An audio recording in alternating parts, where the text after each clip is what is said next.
वक्त का किस्सा है। लाल घोलाटी नामी गांव में बिट्टू नाम का एक शिकारी रहता था, जो जंगलों में बैठकर शिकार किया करता था। एक दिन वो शिकार कर रहा होता है कि उसके जाल में एक परिंदा आ जाता है। बिट्टू उसे देखकर बहुत खुश होता है। अरे वाह, ये तो बहुत अच्छा हो गया, मेरे जाल में बहुत अच्छा शिकार आ गया है, मैं इसे बाजार जाके बेच दूंगा। अचानक वो परिंदा बोल पड़ता है, मुझे मत मारो, मुझे आजाद कर, तो मेरे छोटे छोटे बच्चे हैं। अरे यार, ये कैसा परिंदा है, ये तो बोलता भी है। अगर मैं इसे पकड़ कर ले गया तो इसके छोटे छोटे बच्चों का क्या बनेगा। नहीं, मैं इसे आजाद कर देता हूँ। बिट्टू उसे आजाद कर देता है तो वो परिंदा अचानक एक बूढ़ी औरत में तब्दील हो जाता है। बिट्टू ये सब देखकर बहुत हैरान परेशान हो जाता है। अम्मा जी, आप कौन हो? मुझे कुछ मत कहना, मैं तो एक छोटा शिकारी हूँ, परिंदे पकड़ के अपने घर का दाना पानी चलाता हूँ। नहीं बेटा, मैं तुझे कुछ नहीं कहती, तू तो बहुत अच्छा इंसान है। मुझे पकड़ने के बाद आजाद कर दिया, तू जो चाहेगा वो तुझे मिलेगा। बता क्या मांगता है? नहीं अम्मा, मुझे कुछ नहीं चाहिए, मैं तो मेहनत मजदूरी करके अपना काम अच्छा चला लेता हूँ, मुझे किसी की मदद की जरूरत नहीं है। बेटा, अगर फिर भी कभी तेरा कुछ मांगने को दिल करे तो मैं तुझे अपनी जगह का पता बता देती हूँ, तू मेरे पास आ जाए, जो मांगेगा वो तुझे मिल जाएगा।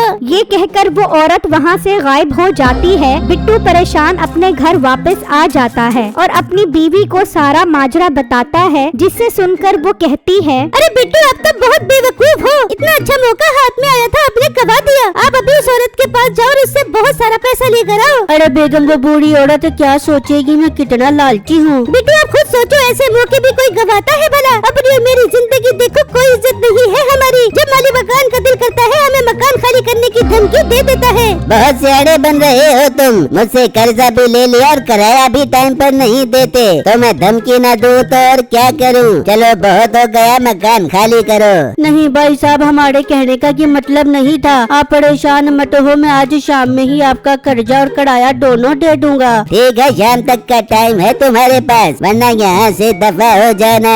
ये कहकर मालिक मकान वहाँ से चला जाता है। बेगम, अब तो मुझे उस बूढ़ी औरत के पास जाना ही पड़ेगा, वरना मालिक मकान हमसे घर खाली करवा लेगा। शुक्र है बिट्टू, आपको मेरी बात समझ आ गई, अब आप जल्दी जाओ। फिर बिट्टू घर से निकलता है और सफर करता करता बहुत टाइम बाद उस औरत के पास पहुंच जाता है। आओ लड़के, मुझे उम्मीद थी तुम मेरे पास जरूर आओगे, बताओ क्या चाहिए तुम्हें? अम्मा, मुझे कोई ऐसी चीज दो जिससे मेरे पास बहुत सारी दौलत आ जाए। ठीक है, तुम ये बर्तन अपने साथ ले जाओ, जब भी इसे कहोगे ये तुम्हें सोने के सिक्के देगा। अम्मा, बहुत बहुत शुक्रिया आपका, आपने मेरी इतनी बड़ी ख्वाहिश पूरी कर दी है। बिट्टू उससे वो बर्तन लेकर चला जाता है। अब तक तो वो चलते चलते बहुत थक गया था और अब उसे आराम करने की बहुत जरूरत थी। अचानक उसे एक घर नजर आता है जहाँ एक आदमी बैठा होता है। बिट्टू उसके पास आता है। भाई साहब, मैं बहुत दूर से सफर करके आ रहा हूँ, बहुत थक गया हूँ, अगर आप बुरा न मानो तो मैं आपके घर में थोड़ी देर आराम कर सकता हूँ। मुझे तो मुसाफिर कम भिखारी ज्यादा लग रहा है, तभी तो हाथ में मांगने वाला बर्तन पकड़ा हुआ है। भाई, ये बर्तन कोई आम बर्तन नहीं है, ये सोने के सिक्के देने वाला बर्तन है। मीठा ये सुनकर चौंक जाता है और सोचने लगता है, क्या पता ये ठीक ही कह रहा हो, थोड़ी देर की ही तो बात है, जब ये सो जाएगा तो मैं खुद देखूंगा कि ये बर्तन सिक्के भी देता है कि नहीं। भाई, आप आराम करने के लिए जगह देना चाहते हो या फिर मैं यहाँ से चला जाऊँ? नहीं नहीं, मैं इतना पत्थर दिल इंसान नहीं हूँ जो घर आए मेहमान के साथ इस तरह का सलूक करूँ। ठीक है, तुम अंदर जाकर सो जाओ। फिर जब बिट्टू सो जाता है तो मीठा आता है और वो बर्तन उठाकर ले जाता है। बेगम, मैं बर्तन उठा आया हूँ, देखता हूँ ये सोना भी देता है कि नहीं, चल बर्तन मुझे सोना दे।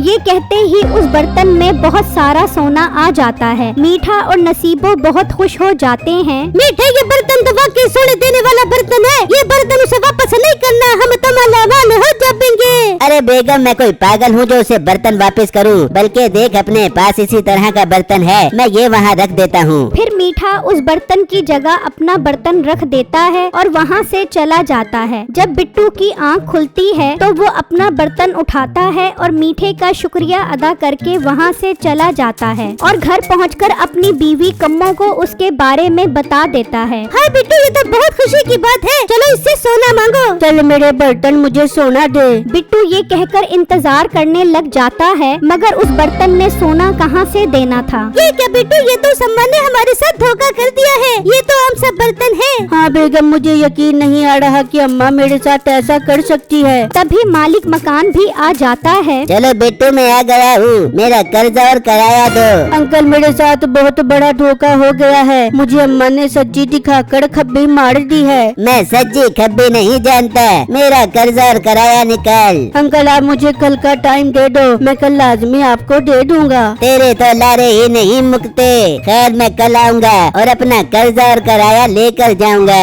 ये कहकर वो वहाँ से चला जाता है। बिट्टू, अब दोबारा उस अम्मा के पास जाओ और उससे कोई काम की चीज लेकर आओ। हाँ बेगम, मैं अब बहुत थक गया हूँ, मैं कल उनके पास जाता हूँ। फिर जब अगला दिन निकलता है तो बिट्टू दोबारा सफर पर निकल जाता है और चलते चलते वो उसके पास पहुंच जाता है। अम्मा जी, ये आपने मुझे कौन सा बर्तन दे दिया है? वो तो कोई सोना ही नहीं दे रहा। ये कैसे मुमकिन है? जरा इस बर्तन से सोना मांगो। बिट्टू उसे सोने का कहता है, लेकिन सोना नहीं निकलता देखकर अम्मा भी परेशान हो जाती है। ये कैसे मुमकिन है? ये बर्तन काम क्यों नहीं कर रहा? खैर, तुम ये कपड़ा ले जाओ, इसे जमीन पर बिछाओगे तो हर तरह का खाना आ जाएगा। बिट्टू वो कपड़ा लेकर चला जाता है और जब मीठे के घर के पास से गुजरता है तो वो उसे रोक लेता है। अरे भाई, कहाँ जा रहे हो? और ये तुम्हारे हाथ में कपड़ा कैसा है? भाई, ये कोई आम कपड़ा नहीं है, इसे जमीन पर बिछाओगे तो हर तरफ खाना आ जाएगा। ये सुनते ही मीठा सोचने लगता है, अरे वाह, मजा आ गया। कल वो बर्तन मिल गया था और आज इससे ये कपड़ा भी हथियाता हूँ। अच्छा भाई, मैं चलता हूँ, घर जाकर आराम भी करना है। अरे मेरे प्यारे भाई, ये भी तो तुम्हारा घर है, तुम यहाँ पर आराम करो, फिर सुकून से घर चले जाना। भाई, आपका बहुत बहुत शुक्रिया, इस तरह तो मेरी सारी थकन उतर जाएगी। बिट्टू अंदर आकर सो जाता है तो मीठा आता है और कपड़ा उठाकर ले जाता है और जब वो कपड़ा बिछाता है तो वहाँ तरह तरह के खाने आ जाते हैं। मीठे बड़े तो मजे लग गए, अब तो मैं कुट कुट के खाना खा पाऊंगी। अरे बेगम, पहले उसको यहाँ से भगाते हैं। देख रही है, अपने पास बिल्कुल इसी तरह का कपड़ा है, मैं ये उस कपड़े की जगह रख देता हूँ, अब ये कपड़ा हमारा हो जाएगा। मीठा बिट्टू के पास वो कपड़ा रखकर चला जाता है और जब बिट्टू की आंख खुलती है तो वो कपड़ा उठाकर मीठे का शुक्रिया अदा करके वहाँ से चला जाता है और घर पहुंचकर जब कपड़े से खाना मांगता है तो वहाँ कोई खाना नहीं आता। बिट्टू और उसकी बीवी को बहुत गुस्सा आता है। बेगम, ये तो अम्मा ने फिर हमारे साथ धोखा कर दिया है, इससे पहले मालिक मकान आए तुम अंदर जाकर छुप जाओ, मैं उस अम्मा के पास जाता हूँ। बिट्टू की बीवी अंदर चली जाती है और बिट्टू फिर उस अम्मा के पास पहुँच जाता है और उसे कपड़े के बारे में बताता है। ये मुमकिन नहीं है, तुम झूठ बोल रहे हो। अम्मा जी, मैं झूठ नहीं बोल रहा, बल्कि आप झूठी हो और मुझे धोखा दे रही हो। मैंने कभी झूठ नहीं बोला। तुम मुझे एक बात बताओ, तुम्हें रास्ते में कोई मिला हो जिसे तुमने इस कपड़े और बर्तन के बारे में बताया हो? हाँ अम्मा जी, मुझे एक शख्स मिला था, वो बहुत अच्छा इंसान था, मैंने उसे बताया था और उसके घर आराम भी किया था। अच्छा,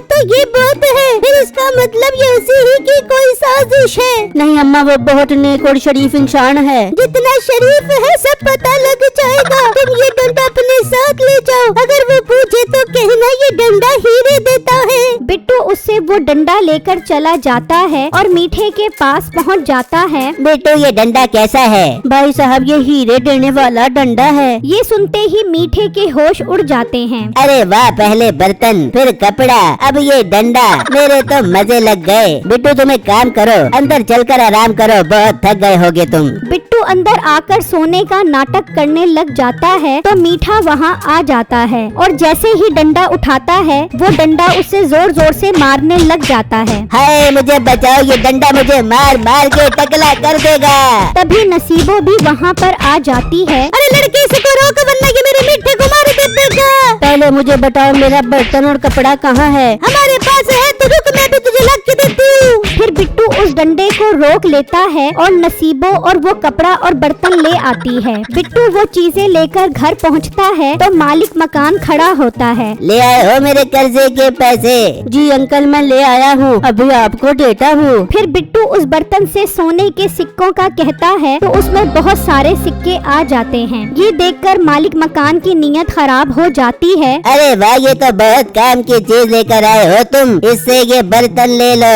मुलाजिम बिट्टू से वो बर्तन छीन लेते हैं। अंकल मेरा बर्तन मुझे वापस करो। अपना मुंह बंद कर, अब ये मेरा है, अब तो मैं इससे खूब सिक्के लिया करूँगा। अंकल मुझे लगता है आप ऐसे बाज नहीं आओगे, तैयार हो जाओ डंडे खाने के लिए। चल मेरे डंडे अपना कमाल दिखा। ये कहते ही डंडा उसे मारना शुरू हो जाता है। मुलाजिम वो बर्तन छोड़कर वहाँ से भाग जाते हैं और मालिक डंडा खा खा कर मर जाता है।